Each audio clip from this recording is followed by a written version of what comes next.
I'm pregnant. Kathy, a colleague who claims to be my best friend, suddenly said that to me. And the father, she says it's my fiancé. I lost my fiancé to a useless coworker who couldn't even do her job properly. And I ended up quitting because it became unbearable to stay at the company. Never in my wildest dreams did I imagine that a complete turnaround in my life was waiting just around the corner. My name is Hannah, and I'm 28 years old. I work in the editorial department for boys' comics at a publishing company. If I say so myself, I'm pretty competent. I manage 3 comic artists. One is a hit maker and the face of our magazine, another is a veteran with a dedicated fan base, and the third is a talented, promising newcomer who could shape the magazine's future. They all trust me with their work. My job as an editor is basically to assist the comic artists I'm in charge of and make sure they finish their manuscripts by the deadline. I gather reference materials and deliver them to the workplace, and I also bring snacks to encourage the assistants. Depending on the comic artist, I sometimes help brainstorm ideas with them. Comic artists, in my opinion, are creators who build entire worlds with just their talent and give readers dreams and hope. Actually, I used to draw comics myself in my school days. I even had dreams of becoming a comic artist, but I eventually realized I didn't have the talent for it.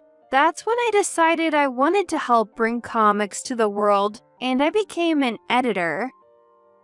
You really do love comics, don't you, Hannah? That's what Nick, my colleague and boyfriend, says.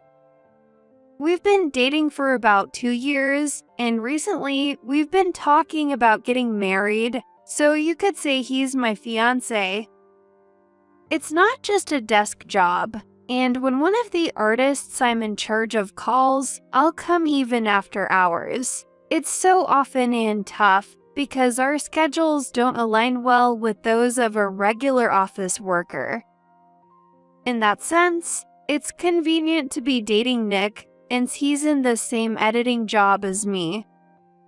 Well, the downside is that we rarely find time to go on dates. You're lucky, Hannah. You always get the best artists. That's what Kathy, another colleague from the same starting year as me, says. She used to work in the editorial department for girls' comics at the same publishing company, but after a falling out with a prominent female comic artist, she was transferred to our department. It's true that some comic artists can be difficult or quirky, but in Kathy's case, I think the problem lies with her. She's bad with deadlines, makes excuses, and has a habit of blaming others. Because she had a cute, quiet appearance, they thought she'd be better suited to working with male comic artists on boys' comics rather than female artists on girls' comics, a reasoning that would probably cause trouble today. That might be true, but I also put in the effort. I want to help them make great comics. Do you really know your artist's food preferences and hobbies, Kathy? Not really, but I always bring them the trending sweets. It's not about what's trending. You should be bringing them what they actually like. Some people don't even like sweets. I went out of my way to stand in line and buy them, only to be told, I don't really like sweets. I think I mentioned that before. Oh, wait a minute. Wasn't that Mont Blanc cake you brought last time? You just wanted to eat it yourself, didn't you? How can you put yourself before your artists? Hey, come on. What's the harm in that? There's a lot of harm in it. Buying snacks you want and pretending they're for your artists is unacceptable. and she lined up for them during working hours. Well, not everyone has the same passion for their work as you, Hannah. I get bummed out when someone said, I wish I had a cute editor like Kathy. Oh, stop it, Nick. I don't like how the two of them are so casual about their jobs. Still, since we're the only three colleagues who started at the same time, we often hang out and grab drinks together. Kathy claims to be a daddy's girl, and apparently her current boyfriend is almost 20 years older than her. My dad passed away when I was little, so I'm really attracted to older men. They're so kind and stable. I don't get how girls my age date guys their own age. Hold on. Are you really saying that in front of us, the same age couple? Kathy knows that Nick and I are dating. For me, dating someone 20 years older is unthinkable. When you're 50, they'd be 70. That's like dating a grandpa. We joked like this, and it gave me a sense of relief that Kathy would never be my romantic rival. One day, while I was waiting to meet Nick for a date, Kathy called and asked if I could pick up a manuscript for her because she wasn't feeling well. I could have turned her down, but the artist Kathy works with happens to be someone I've personally supported since his debut. His name is Marvel Shepard, a man in his mid-30s with tons of potential but no major hit yet. I canceled my date with Nick and went to pick up the manuscript. Oh, Hannah, is that you? Where's my regular contact? Even though I've never worked directly with him, he remembered my name, and that made me happy. Kathy isn't feeling well, so I came to pick up the manuscript in her place. Oh, really? She seems to be sick pretty often. Is she okay? Maybe she's got a weak constitution or something. I had never heard that Kathy had any health issues. It seemed more like she was using her illness as an excuse to avoid tasks. I'd heard stories about her messing up a book signing event, delivering fan letters 6 months late, and even bringing Marvel an apple pie when he's allergic to apples. I couldn't believe it. Just the other day, I asked her for some reference photos of abandoned ruins with a fantasy vibe, and she emailed me some blurry, random pictures she found online. If it was that easy, I wouldn't have bothered asking. Marvel sighed. I apologized profusely on Kathy's behalf and promised to give her a serious talking to. Maybe it's because my comics aren't that popular that she's being cold to me. That sad comment made me confess something I hadn't planned on saying. I've been a fan of yours since your debut. I even buy your books and proudly display them on my bookshelf. What, Healy? In that case, let me draw your favorite character for you. Marvel was so thrilled, and he carefully sketched my favorite character in my notebook. I was so happy I forgot how angry I was at Kathy. But Marvel still works analog. He even wants reference materials in analog form, and his fans send him letters in the mail. That's so old-fashioned. When I sternly pointed out her mistakes, Kathy refused to take responsibility, insisting she wasn't in the wrong. There are still plenty of comic artists who work analog, and lots of fans send handwritten letters full of emotion. Don't you dare slack off on your work just because you find it inconvenient. Oh no, Hannah, you're scary. Listen, our job is to help the artists create great work. You're not just being careless by bringing them food they're allergic to. You're actively causing harm. Well, I didn't know. It's not my fault. That was a lie. Marvel had told me directly that he had made her aware of his allergy. At that moment, Nick walked in and interrupted the conversation.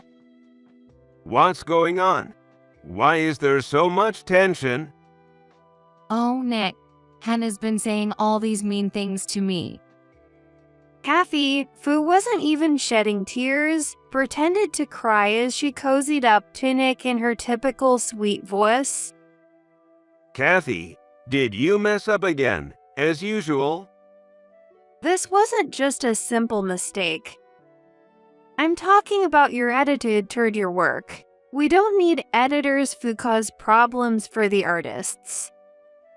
Hey, that's going too far. Don't judge people by your own standards. I couldn't believe my own fiancé was siding with Kathy. Looking back, I realized that my relationship with Nick was already on shaky ground by then. Our views on work and our personal priorities were starting to diverge. I should have ended things then, but maybe I was still clinging to the hope that we could fix things. I wasn't ready to let him go. Afterward, Kathy was removed from handling Marvel's work. It was because Marvel had asked the chief editor for a change, but they didn't tell Kathy the real reason. She believed it was because I had bad-mouthed her to the chief editor, our boss. How could you telling me like that to our boss? What? I only pointed out your mistakes. I didn't tell anyone anything. Then why am I being taken off his account? The fact that you're his new contact is proof. And she wasn't wrong. Marvel had specifically requested that I become his new contact. While I was thrilled by his request, it only fueled Kathy's misguided belief that I had gotten her kicked off the project. Now I was in charge of 4 artists, which felt like a lot, so after discussing it with my boss, we decided to assign Kathy to the hit maker artist I had been working with. That artist worked in a production style with plenty of staff to handle research and events, and they never missed a deadline. The main thing the editor had to do was pick up manuscripts and deliver snacks, so I figured even Kathy wouldn't mess it up. Kathy was happy about it too. Maybe this was a blessing in disguise. I mean, Marvel isn't exactly well known. When I tell my friends about him, most don't even know his name. But now I'm handling a big name that everyone's heard of. She seemed to be in a great mood, and her anger toward me vanished, but it only made me more irritated. I'm really sorry.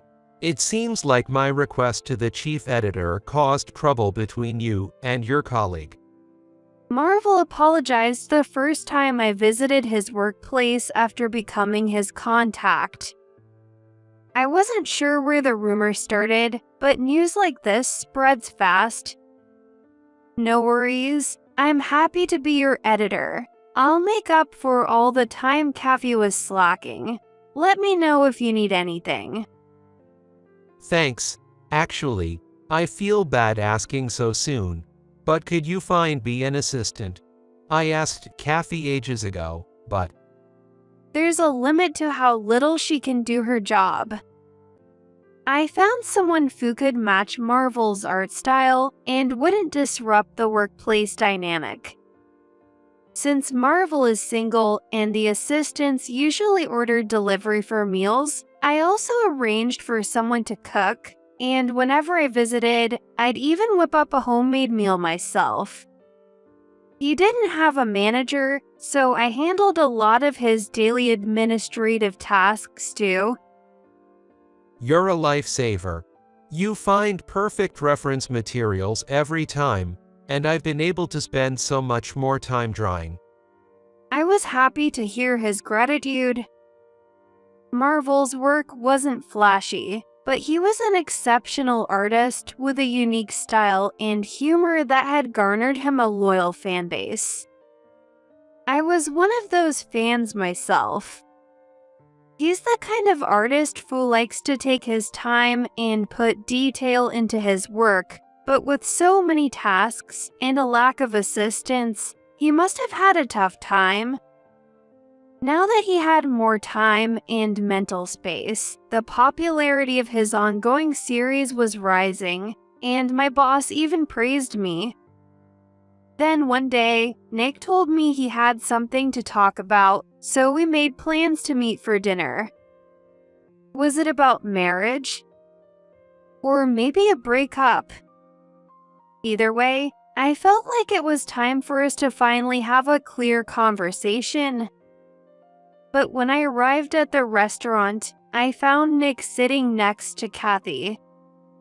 Not across from each other, but side by side. Something was definitely off, but I sat down across from them in the empty seat. Hannah, I'm pregnant. As soon as I sat down, Kathy blurted that out. What? It's Nick's baby.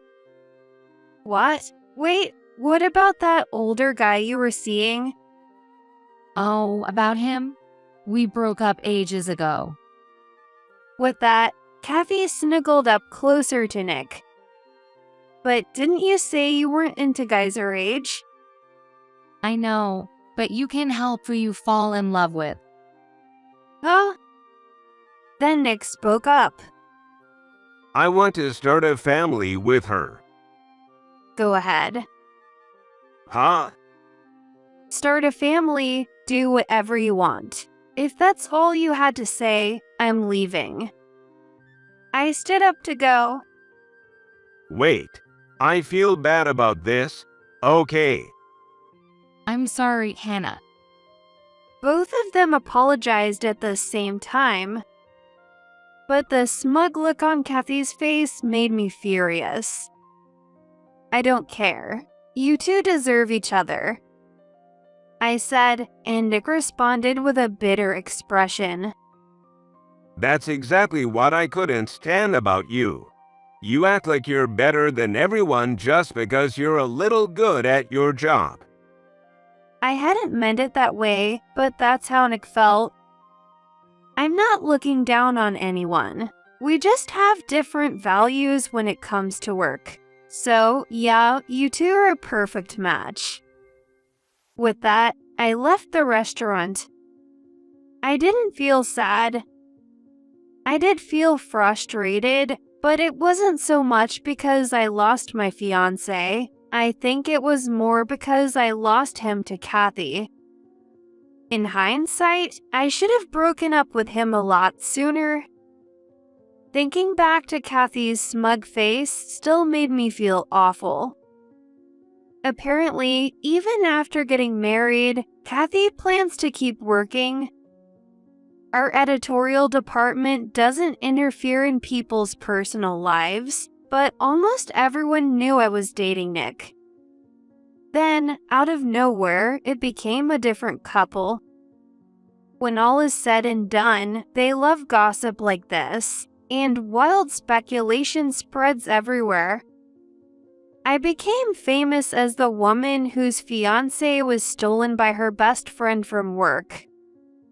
Not that I ever considered Kathy my best friend, but she must have been spreading stories, some true and some false, all over the place. I knew he was my best friend's boyfriend, but I just couldn't help falling for him. Apparently, she was crying like she was the tragic heroine. And it wasn't just Kathy. I was really put off by the way Hannah treated Kathy. After seeing that, I felt like I had to protect her. Nick was saying things like that too. It seemed like I had become the unbearable woman who harassed her best friend over work, stole the artist Kathy was handling, and eventually got dumped by my fiancé. I'm sure people who knew my work habits didn't believe more than half of it, but still, I felt miserable. Anyway, I felt incredibly uncomfortable. And to make matters worse, I had to see the two of them every single day. Hannah, Here's our wedding invitation. You'll come as a colleague, right?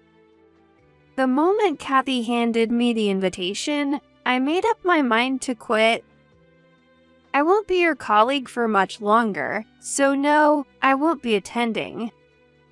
And with that, I went straight to the chief editor's office and handed in my resignation, which I had already prepared. My boss tried to stop me, suggesting we talk in a private room. I love this job, and I love the artists I work with, but it's too hard to stay here under these circumstances. Then my boss said something that caught me off guard. To be honest, I'd much rather keep you than the two of them. Could you reconsider? It was clear their evaluation of Kathy and Nick wasn't very high. I appreciate that, but I think I need some time off to relax and recharge. With that, I politely declined. I made sure to personally inform all the artists I worked with about my resignation, bringing snacks as a parting gesture.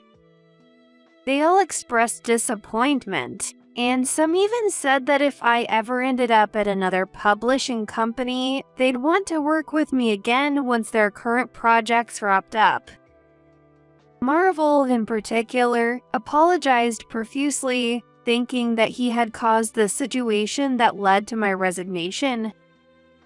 I'm truly sad to leave, especially since I was so happy to be working with you, Marvel. I meant every word. Just as Marvel's popularity was starting to rise, I had been looking forward to helping him more. Then Marvel said something unexpected. If you don't have any other plans yet for future work, and only if you'd be interested, would you consider becoming my manager? Huh? Ever since you started working with me, everything's been so much easier. I don't think I can handle things without you anymore. I'd pay you the same salary you're getting now. Though, if it's really high, I might not be able to afford it. He was a bit flustered, but his sincerity came through. Plus, he was one of my favorite artists to begin with. I'd love to. If you're okay with me, I'd be happy to help. And so, I became Marvel's manager. Turns out, my salary had been much lower than Marvel had imagined, so there wasn't an issue. Normally, Marvel is pretty laid back, but when it comes to his comics, he's uncompromising. The more I worked with him, the more I could see how much he loved comics and his own work, and it made me admire him even more. The person who took over my role as his editor was the same man who had mentored me when I was new. I had no idea you became his manager. But now that Marvel is doing so well, it all makes sense. Keep up the great work. I won't spread any rumors, but you know, in this small industry, it'll eventually get back to the department. I know it's a small industry, and I'm fine with that. All I cared about was making great work with Marvel. One day, Marvel came to me beaming with excitement. Hey, Hannah. Lately, one of the girl characters is getting really popular. It's all thanks to your advice. I had always thought Marvel's male characters were incredibly cool, but his female characters lacked a bit of personality. I really don't understand women at all, so your input is a huge help. That bratty girl character. I thought she was super annoying, but she's actually fun to write, and she's surprisingly popular. Yeah, in comics, that kind of cunning personality can actually be refreshing, but in real life, it's unbearable. That character is modeled after Kathy, your former editor. Oh, that makes sense. I see. It's her. When I said that, Marvel burst out laughing like a child. And this other girl, She's based on you, right, Hannah? What? No way. I'm not that cool of a character. She's more like an ideal woman. Is that so? I've always thought she resembled you, and I found her really charming. That's why I've put so much effort into drawing her. What? Hearing him say that made me happy, and I couldn't help but wonder, isn't this kind of like a confession? Does that mean you think I'm charming? What? Did I say that? I did, didn't I? Oh man, I'm sorry. That must have sounded creepy. He looked so apologetic, and I found it adorable. Not creepy at all. I love your comics, but I also admire your dedication to your work. Honestly, I think you're amazing. Though Marvel might look like a big teddy bear, he was so much more wonderful than Nick ever was to me. His comic sales were soaring, and it was officially getting an anime adaptation.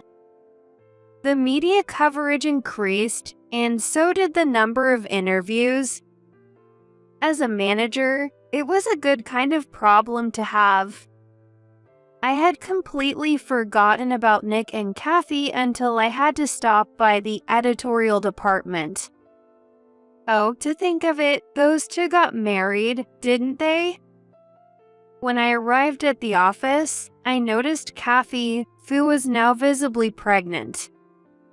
Oh, long time no see.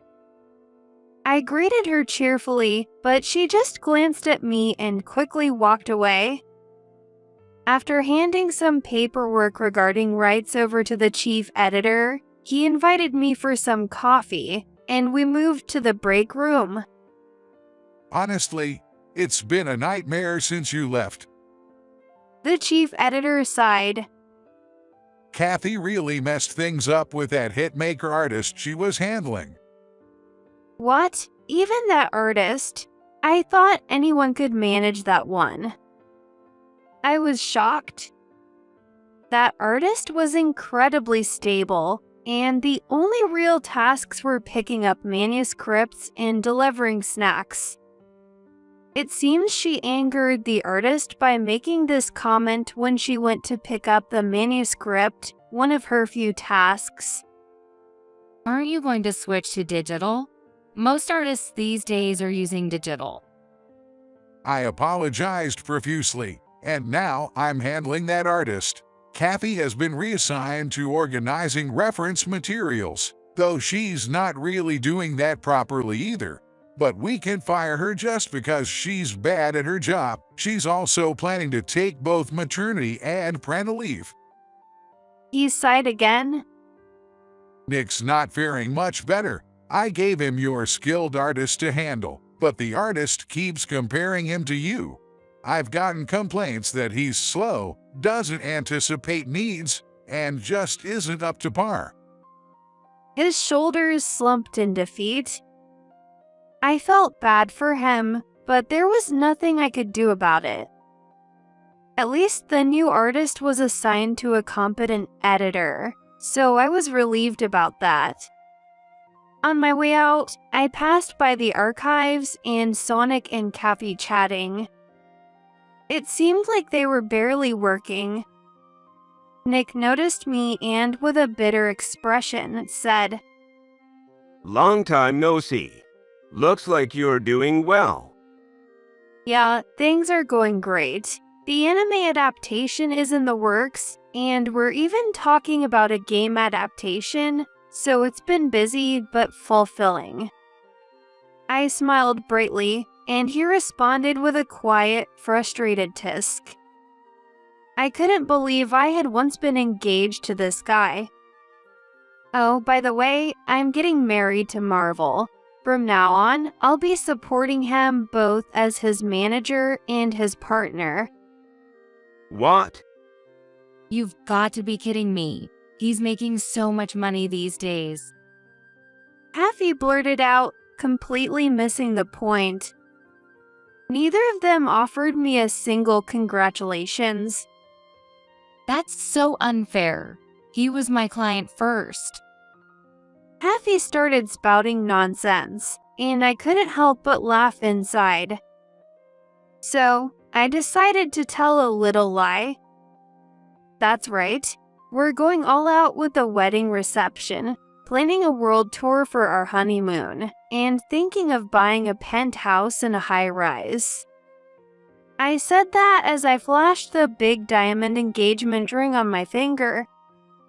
The truth was, only the ring was real, the rest was made up on the spot. Though it wasn't entirely impossible. Seeing the utterly frustrated look on Kathy's face was incredibly satisfying. Isn't Marvel just a dorky guy who looks like a bear? Nick said, trying to salvage his pride. What a small man. He's a brilliant and amazing bear. He's 10 times the man you'll ever be. That was the truth, too. Well, take care. I wish you both happiness. As I walked away, I could hear them bickering behind me. Not long after, I heard that Kathy had been slapped with a compensation claim from the wife of the older man she had been seeing before. Turns out, he wasn't single after all. Nick, on the other hand, was apparently saying, "I'm not even sure the baby is mine, but there's no way to know until the baby is born." With their lack of work ethic and motivation, people were already giving them the cold shoulder at the office. If this scandal went public, I figured they'd find it hard to stay there, but knowing them, I wouldn't be surprised if they stuck around anyway. In any case, I doubted they had a bright and happy future ahead. A grand wedding, world tour, and a penthouse. Ha, you really went for it. Marvel said with a laugh after hearing my story. You're not really into big flashy events, are you? A world tour sounds tempting, but I don't want to disappoint your readers by putting this series on hold. As for where we live, I don't really care. Got it. Well, after we finish this series, let's take a long break and go on a world tour. Yeah, and we'll take tons of reference photos. You really are the perfect editor. But you know, now that we're married, it's okay to be a little more selfish. Marvel said that with a warm smile. I already felt like I was living a dream, creating worlds together through his comics. Could life really get any better? It's marvelous, Marvel. I could help but make puns. To be noted, Marvel's family runs a marble supplier.